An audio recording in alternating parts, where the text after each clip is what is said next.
Hey everyone, my name is Sarah and welcome back to my channel where I talk all things rave related.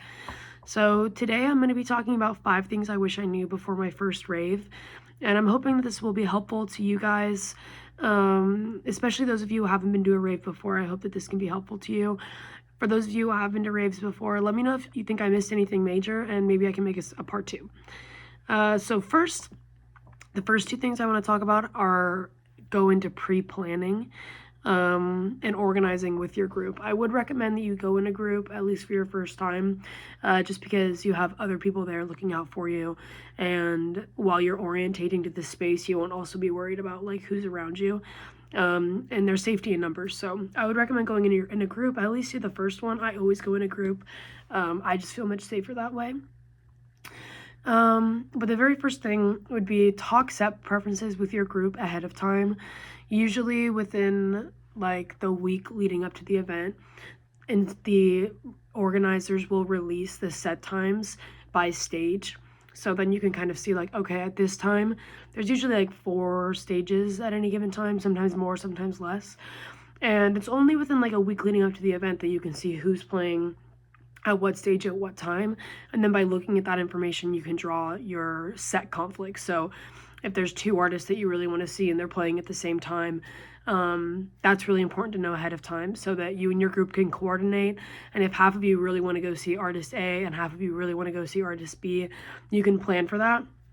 And that takes me to my second suggestion, which is have a plan in case someone is separated. At these events, you should be assuming the phones will not work because they usually don't. The crowded network really creates like communication problems, and so that's something you should be prepared for.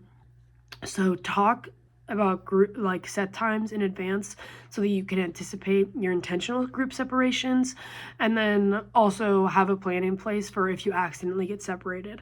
For me, I like to have a meeting place. So in my group, something we like to do is, okay, if somebody gets separated, if we're in the first half of the hour before the 30-minute mark, we'll meet on the 30 at our meeting location, which can vary, group to group, just somewhere that's identifiable and easy to navigate, especially if it's your first rave. Maybe do something by the entrance because you know how to get back there. But yeah, don't do something where you're going to struggle to find it. But yeah, with my group, if we're in the first half of the hour, we meet on the 30. If we're in the second half of the hour, we meet on the 0. And yeah, that's kind of how we've been able to do it. We always go to the meeting place as soon as we get there and we say, okay, here we are. Here's the meeting place. And just to make sure everybody's on the same page, I think that that's a good course of action, especially just for the peace of mind of knowing that if somebody happens to your group, everybody knows what to do. And just remembering that you're going in a group and you should focus on the safety of the entire group. That's really important. So I would try to keep that in mind. The third thing, which I would say, is definitely bring something which will keep you warm. I cannot stress this enough. The most cold that I've ever been in my entire life, I'm not being dramatic, I'm really not, was at my first rave. And it wasn't during the rave, it wasn't beforehand, because beforehand it's bright out, it's hot. And then at the event, there's thousands of people surrounding you. The body heat keeps everybody warm. But after the event, very likely, you're going to have to walk. Like, my average distance walk back to the car is probably 2 miles for my rave experiences across the board. And that's not ideal. And if you're not prepared for the cold, which it will be cold at 2, 3, 4, 5 in the morning, depending on what rave you're going to, and without not being prepared for that will really come back to like bite you. So definitely be prepared for that. I always bring fleece leg warmers with me, and I always bring a water pack. That's my 4th recommendation. Bring a water pack. They're kind of annoying to hold, but being without water is really dangerous. And especially in a group, at least I would say half of the people should have them, because you get so excited and into the music that sometimes you maybe won't notice how you're feeling or how dehydrated you are because you're so caught up in the music. However, it can be really dangerous, and that's why you see these people that run into medical problems, or they might be fainting, unfortunately, and just things of that nature. So just really make it an effort to stay hydrated, because you'll be so caught up in the music, it might not come naturally to you, but you really need to prioritize your own health. So yeah, bring a water pack, and then in that water pack, I would say bring things to keep you warm, most importantly. Of all the things you put in your water pack, definitely utilize that little bag. Don't overstuff it so you're gonna be burdening yourself or making your back hurt. But I always bring fleece-lined leggings because I always put them on the walk home, and I'm always so glad I brought them. And I just roll them up and I stick them at the very bottom of my bag, and they don't bother me for the entire event, but they make a world of difference at the end of it.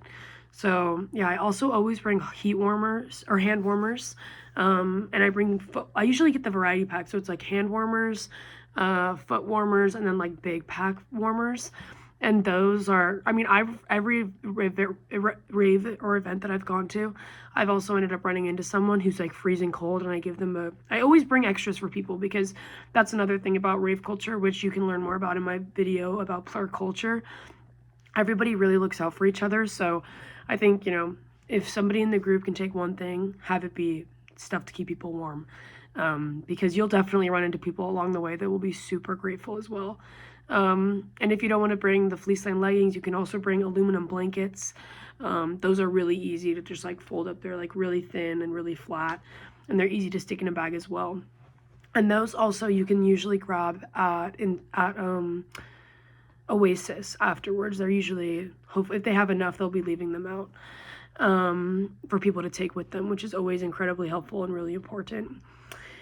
And the very last thing that I would say is to bring comfortable shoes and wear comfortable shoes. I love wearing a high-heeled boot platform as much as anyone, but unless you're really confident in how you're going to feel, and you're really confident in how you're going to feel in those shoes, and you're going to feel good, I would say definitely do something that's going to make you comfortable, because you're going to be on your feet for like 10 hours, and there's nowhere else to buy shoes there. They have like, sometimes they'll have little convenience stores and raves, but not convenience stores, but they'll have like painkillers and chapstick and stuff like that. And they don't have flip-flops. So don't go in hoping that you'll run into someone who has flip-flops, because you won't. And then you'll have to carry around your shoes. And if you want to, I think that the main reason people want to do the shoes is because of the pics and the fit. So I would say take your pictures before you go, and then change into more comfortable shoes before you get there, because when you're standing in the crowd, nobody can unfortunately see your cute shoes anyway. So yeah, definitely wear something that's going to keep you comfortable, because you'll be walking up to like 10 miles, just going stage to stage, and you definitely want to be prepared and don't want it to take a toll on your body, because I've made that decision and it was not worth it at all. So yeah, definitely choose comfort.